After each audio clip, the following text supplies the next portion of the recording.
Saudara, hari ini sejumlah tokoh tergabung dalam koalisi aksi menyelamatkan Indonesia atau KAMI mendeklarasikan diri dan membacakan maklumat yang disebut-sebut sebagai jawaban atas aksi nyata dalam merespons berbagai kondisi Indonesia saat ini.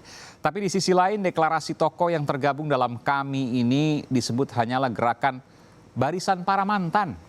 Benarkah demikian? Kita akan bahas malam ini langsung. Dan di studio hadir politisi PDI Perjuangan Adian Napitupulu dan juga sudah terhubung dengan salah seorang tokoh yang tadi juga ikut mendeklarasikan diri tergabung dalam KAMI, Kesatuan Aksi Menyelamatkan Indonesia, Bung Refli Harun. Selamat malam Bung Adian. Malam. Ya, selamat malam Bung Refli. Saya ke Bung Refli dulu izin. Ya, selamat malam. Ya, ini Bung Adian menggunakan masker dan kemudian taat protokol. Saya tidak menggunakan masker karena di rumah sendirian. Betul, tapi tadi banyak juga kemudian saya tidak tahu apakah ratusan atau ribuan, tapi banyak sekali mepet-mepet dan terus kemudian mudah-mudahan tidak terjadi apa-apa di sana, Bung Refli ya. Mudah-mudahan, insya Allah, insya Allah. Iya, jadi apa yang kemudian disuarakan, digaungkan oleh KAMI? Ya, sebelumnya saya mau mengucapkan terima kasih atas undangan Kompas TV. Ya. Salam buat Bung Adian Napitupulu ya. Saya mengikuti juga kritik-kritiknya. Jadi ada juga kritik within the parliament, within the state ya kan, itu menarik tuh jadinya. Soal kami ini sebenarnya yang paling representatif untuk bicara itu kan presidium ya. Ada Prof. Din Samsudin, ada Pak Rohmat ya, kemudian ada Gatot Nurmantio dan kemudian ada komite kerja. Tapi saya coba untuk mengelaborasi berdasarkan pemahaman saya dengan terlibat dan membaca poin-poin jati diri kemudian juga deklarasinya. Intinya adalah kami ini adalah gerakan moral, jadi moral movement. Jadi perjuangannya itu adalah value, nilai. Nah, nilai apa yang mau diperjuangkan? Kalau kita bicara idealnya ya nilai-nilai yang tercantum di dalam pembukaan. Di situ ada Pancasila dan kemudian tentu Undang-Undang Dasar 1945. Elaborasi lebih lanjutnya tentu kan ada konteks kekiniannya ya. Masalah politik, misalnya masalah sosial, masalah budaya, masalah ekonomi, masalah hukum, ya, seperti itu. Kira-kira Bung Aiman. Apa yang bisa dilakukan kami? Kalau dilihat ini semua mantan semua. Pak Gatot Nurmantio, Jenderal, mantan Panglima TNI. Laksamana Tejo Edy, mantan Menko Polhukam. Anda, Bung Refli, juga mantan Komisaris BUMN yang sekarang semuanya ya harus sampaikan.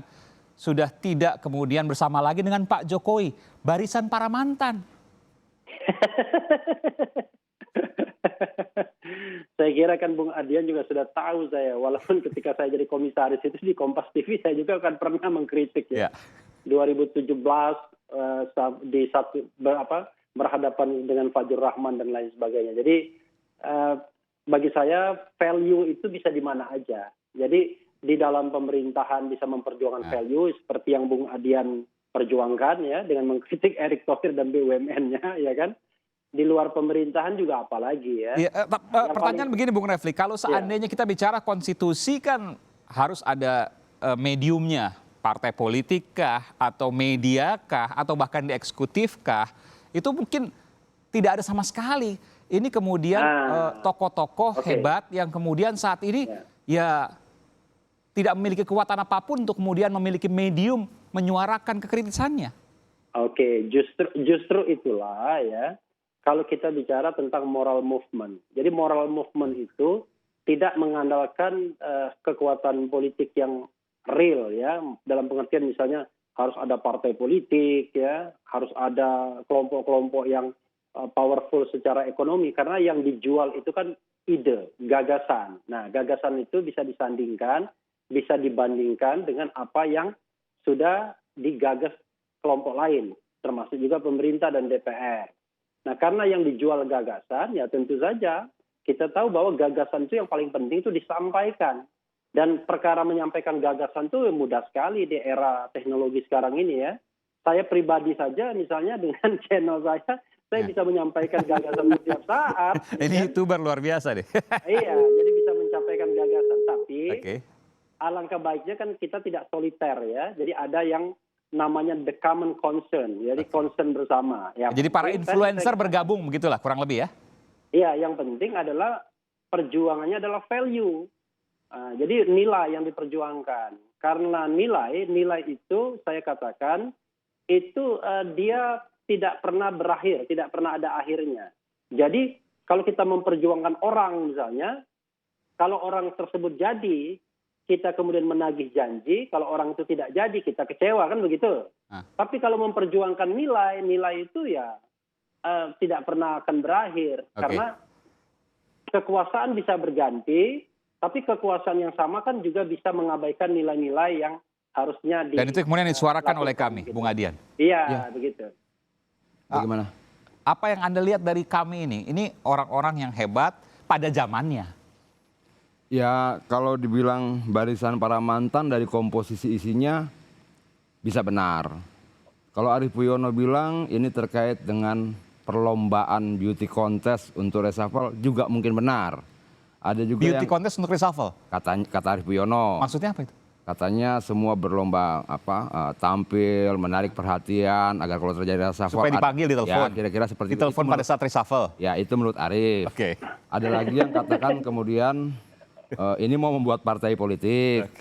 Ada lagi kemudian yang lebih ekstrim katakan jangan-jangan mau menjatuhkan presiden dan sebagainya. Tapi dari semua analisa dan duga-duga itu, saya lebih tertarik untuk membahas bentuk organisasinya.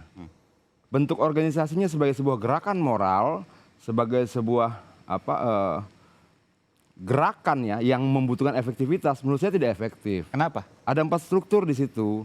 Dari Dewan Deklarator, Komite Eksekutif, Divisi, dan sebagainya. Nah ini menurut saya tidak efektif. Kemudian kita elaborasi dulu. Tidak efektif kenapa? Kan mereka influencer. Tadi disebutkan Bung Refli punya channel YouTube misalnya. Struktur organisasi itu membuat gerakannya jadi tidak mampu menyikapi persoalan-persoalan secara cepat sampai ke daerah. Apalagi kalau kita lihat jati diri poin kelima misalnya, yang kemudian membatasi ruang gerak untuk seluruh yang bergabung di situ. Jati diri kami poin kelima mengatakan bahwa apa yang disampaikan, bahkan begini, apa yang disampaikan oleh Refli Harun sekalipun itu bukan pernyataan resmi kami. Karena pernyataan resmi kami itu harus tertulis dan disampaikan, ditulis oleh deklarator. Artinya siapa lalu yang bisa berbicara atas nama kami? Ya. Tidak ada, kecuali deklarator yang sekian orang itu membuat pernyataan tertulis, itulah yang resmi. Pernyataan-pernyataan di luar menjadi tidak resmi, karena tidak ditulis oleh deklarator. Nah ini salah satu persoalan menurut saya, akan ada sedikit orang yang sangat dominan di situ.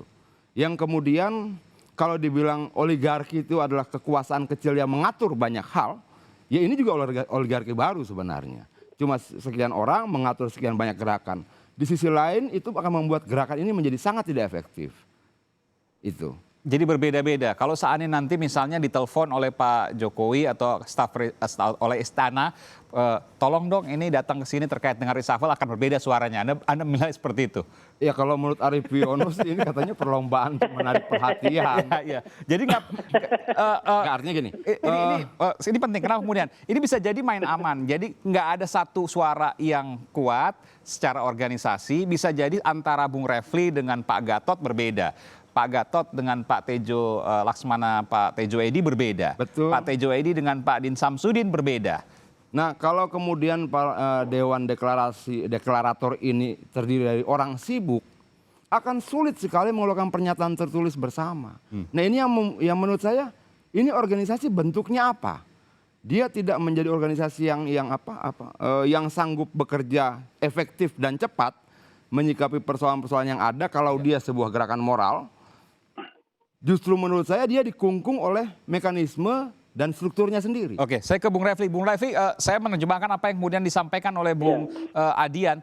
Ini bisa jadi kemudian dalam tanda kutip injek kaki untuk kemudian berbeda suara masing-masing sesuai dengan kepentingan, bukan begitu?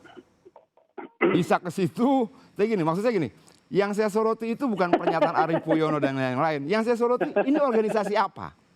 Kalau katanya gerakan moral, dia tidak akan serigid ini. Ya. Ada Dewan Deklarasi, ada Dewan Deklarator, ada Komite Eksekutif, ada divisi-divisi dan sebagainya. Ini membuat organisasi ini tidak bisa bergerak dengan cepat. Di sisi lain ada jati diri yang mengatur tentang apa pernyataan resmi dan tidak resmi. Semua yang keluar dari siapapun itu tidak bisa mengatasnamakan organisasi kami ini kalau tidak melalui pernyataan tertulis resmi yang dikeluarkan oleh Dewan Deklarator. Dan tidak ada di situ. Bagaimana? Dan tidak ada. Dan itu menyulitkan mereka dong. Menyulitkan mereka. Artinya sebenarnya yang disampaikan Pak Refli Harun ini sendiri bisa saya katakan bukan pernyataan resmi organisasi kami. Kenapa? Yang resmi itu yang tertulis. Dibuat oleh Dewan Deklarator. Oke. Nah ini menyulitkan mereka sendiri. Jadi menurut saya organisasi ini tidak menjadi jalan keluar buat bangsa ini, tapi menjadi persoalan buat mereka sendiri di dalamnya. Oke, Bung Refli? Iya, saya senang sekali mendengarkan kritik Bung Adian, ya kan. Kalau orang berjiwa besar tuh mendengarkan kritik kan senang, bukan marah, ya kan. Jadi menurut saya ini tantangan bagi kami ya. Tetapi paling tidak yang saya perlu garis bawahi adalah memang kami ini kan organisasi yang jangan bayangkan seperti within the state ya, organisasi yang punya katakan aturan main yang sangat ketat dan lain sebagainya, yang kemudian seperti organisasi yang punya tangan-tangan kekuasaan, tidak. Ini kan yang namanya moral movement itu selalu gagasan asal mulanya. Dan organisasi yang seperti ini tidak boleh juga mengungkung anggotanya. Misalnya begini, Refli Harun dilarang ngomong A, dilarang ngomong B, dilarang ngomong C, ya lebih baik nggak usah bergabung kalau begitu ya. Jadi nanti kita harus bedakan namanya organizational performance sama individual performance. Kalau organizational performance itu misalnya, kalau kita menyikapi sesuatu ya tentu nanti kita akan sikapi secara bersama sebagai pernyataan kami. Tapi di luar itu Refli Harun ya tetap bisa menyampaikan pandangan-pandangan pribadi tanpa harus meminta endorsement dari kami. Nggak penting itu kemudian untuk menyampaikan bahwa ya apa yang disampaikan Refli Harun adalah pandangan dari kami. Apa yang disampaikan oleh Pak Gatot adalah pandangan dari kami. Sehingga kemudian tidak ada perbedaan antara satu warna pernyataan dengan warna pernyataan yang lain. Ya, itu kan sama saja dengan kritik Bung Adian terhadap Erick Thohir misalnya. Kan nggak bisa diartikan sebagai kritik PDIP atau kritik DPR. Komisi berapa Bung Adian sekarang? Komisi 2 ya? Komisi 7. Kan nggak bisa. 7 BUMN ya. Jadi kan tetapi itu adalah kritik individual Adian Napitupulu sebagai anggota DPR. Jadi gini, politik itu kan selalu dua sisi. Ada individual performance, ada yang namanya grouping. Nah, ketika kita grouping tentu pernyataannya harus lebih formal. Tapi individual performance itu adalah tanggung jawab pribadi. Saya menangkap itu. Saya akan tanyakan ke Bung Adian, apa bedanya dengan Anda ketika Anda berbeda suara dengan mayoritas PDI Perjuangan menyuarakan misalnya soal BUMN. Anda kan bisa berbeda. Anda warnanya tidak merah ketika Anda menyuarakan BUMN, tapi Anda menyuarakan nurani Anda. Saya akan kembali saat lagi, saya akan berikan kesempatan pada Anda. Kita akan kembali saat lagi, saudara, saat lagi.